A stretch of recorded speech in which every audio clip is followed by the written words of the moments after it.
The $3 trillion plan to fix America's debt nightmare. The $3 trillion plan to fix America's debt nightmare. What if I told you there's a proposal floating around to authorize a special kind of digital money to buy up trillions of dollars of US debt, potentially solving a major financial headache overnight? It sounds like the perfect plan, right? A clean, innovative solution to one of the biggest threats facing the American economy. But this theoretical plan has a hidden flaw. A flaw so big, it could quietly drain the traditional banking system, pulling the rug out from under the real economy and leaving us with little to no net benefit. How is that even possible? And could this fix actually be more dangerous than the problem it's trying to solve? Section 1. The problem. The debt nightmare. To understand the appeal of such a radical idea, you first have to face the terrifying reality of America's debt.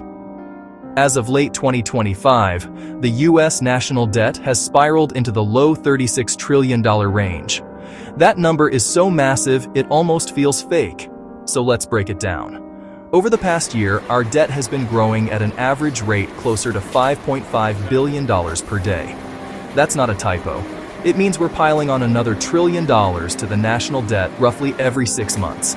It's a runaway train, and it's picking up speed. And the cost to service that debt is becoming crippling. For fiscal year 2025, the U.S. is projected to spend well over $900 billion just on interest payments. That figure is now the third largest government expenditure, trailing only Social Security and Medicare, and it's on track to rival the entire defense budget. Think about that. For every single tax dollar that came into the government, projections suggest that nearly 19 cents could go straight back out the door, just to pay interest on past borrowing. That's money that can't build roads, fund schools, advance healthcare, or pay for tax cuts. It's just feeding the beast we've already created. It's no wonder officials are desperately searching for a way out. Section 2. The intriguing solution, the rise of digital dollars. This is where the story takes a fascinating turn into the world of digital currency, specifically a type of crypto called a stablecoin. Now, if you're not familiar, a stablecoin is a digital token designed to hold a steady value, usually by being pegged one-to-one with a real-world currency like the US dollar. It's supposed to be the boring, reliable corner of the wild crypto universe. But their growth has been anything but boring. The stablecoin market has skyrocketed from about $28 billion in 2020 to a market cap of well over $200 billion in 2025. And this might just be the beginning. Major financial players like Citi have released projections suggesting the market could swell to nearly $2 trillion or even as high as $4 trillion by 2030. This explosive growth has lawmakers scrambling to create regulations. Now imagine a hypothetical landmark bill gets passed, the first real attempt to regulate stablecoins in the US. Let's say this proposed law has one crucial rule that changes everything. It requires stablecoin companies to back every single digital dollar they create with an equivalent amount of high-quality liquid reserves. Specifically, things like cash, and most importantly for our story, short-term US Treasury bills. Section 3. The perfect plan unveiled.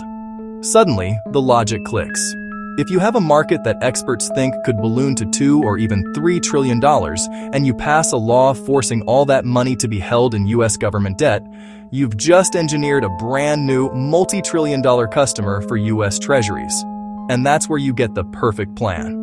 At a time when traditional foreign buyers of US debt are getting a little skittish, this would create a fresh, sticky, and somewhat captive investor base. The logic is incredibly appealing. This new demand could help lower the government's borrowing costs, making it cheaper to finance our massive deficit. Proponents of this idea argue it could bolster the US dollar's dominance and trigger a surge in demand for the very treasuries that back the stablecoins. It looks like a brilliant piece of financial jujitsu, using digital currency innovation to solve a very old-school government problem. On the surface, it seems like a win-win. The crypto world gets the regulatory clarity it's been begging for, and the US government gets a new, dependable funding source to help manage its debt nightmare. But this is where we have to ask the most important question. Section 4. The but. The hidden flaw. Where does that $3 trillion actually come from? It doesn't just materialize out of thin air. It's not new money. For the most part, it's money being moved. Specifically, it's being moved out of the traditional banking system. Think about it from your point of view. If you decide to buy $1,000 worth of a stablecoin, you're probably pulling that grand from your checking or savings account at a commercial bank. That transaction is the critical pivot point, the hidden flaw in the plan. It's a process economists call disintermediation, which is just a fancy way of saying you're taking the bank out of the equation. And while that might sound efficient, it has a massive and potentially dangerous side effect for the rest of the economy. Because what a bank does with your dollar is fundamentally different from what a stablecoin issuer, under this hypothetical law, would be required to do with it. Section 5. Elaboration and evidence, draining the system. When you put your money in a bank, it doesn't just collect dust in a vault. Banks use their deposits to lend money out into the real economy. That $1,000 you deposit becomes part of a pool of capital a bank uses to fund a mortgage for a family, a loan for a small business owner, or financing for a new car. Bank lending is one of the primary engines of economic growth. Now, let's follow that same dollar into a stablecoin.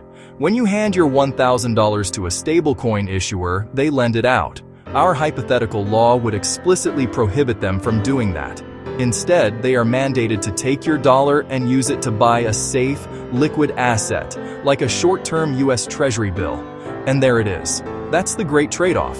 The government has gained a new funding source, but the private economy has just lost one. This isn't just a wild theory. Economic models exploring this kind of shift suggest a real impact. Some analyses, for instance, have suggested that for every dollar that moves out of the banking system and into a structure like this, bank lending could shrink significantly. If stablecoin growth hits that projected $2 trillion mark, you could see a $1 trillion hole blown in the credit available for American households and businesses. We'd be shifting money from a system that creates credit for the economy into a narrow system that can only buy government debt. Section 6. Why you should care. The net effect. This is where the abstract world of monetary policy hits you at home. The government might save a bit on its interest payments, a modest benefit. But if banks have $1 trillion less to lend, they'll have to tighten their lending standards. That means it could become harder and more expensive for you to get a mortgage. Car loans could carry higher interest rates. The small businesses in your community might find it tougher to get the capital they need to hire and grow. This is why many economists warn that the net effect of this grand plan could be a wash or even negative. We haven't created any new funding for the country. All we've done is shuffle the deck. We've prioritized making it easier for the government to borrow, potentially at the expense of making it harder for everyone else. The debt crisis isn't actually solved. Its burden is simply shifted from the Treasury Department onto the balance sheets of ordinary Americans and businesses. The fix leaves the economy with no real net benefit, just a different set of problems. This is a complex issue, with powerful arguments on both sides. On one hand, you have officials hoping to find any tool to manage our national debt. On the other, you have serious warnings about draining our economy's engine. So, I've got to ask you, do you think using stablecoins to fund government debt is a brilliant innovation or a dangerous shell game? Let me know your thoughts in the comments below. And if you appreciate this kind of analysis into the forces shaping our economy, make sure to subscribe so you don't miss what's next. Conclusion. So when you peel back the layers, this hypothetical $3 trillion plan reveals a pretty sobering truth. The idea is to use new rules to turbocharge a special kind of digital money, creating a massive captive buyer for US debt. It's an elegant and modern-looking solution to an old and messy problem. But the hidden cost is that this money may be siphoned directly from the banking system that fuels our economy. And while innovative financial engineering is tempting, it can't be a substitute for real fiscal discipline. This plan doesn't erase the debt. It may just change who ultimately pays the price. And that's a price we all need to think about very carefully.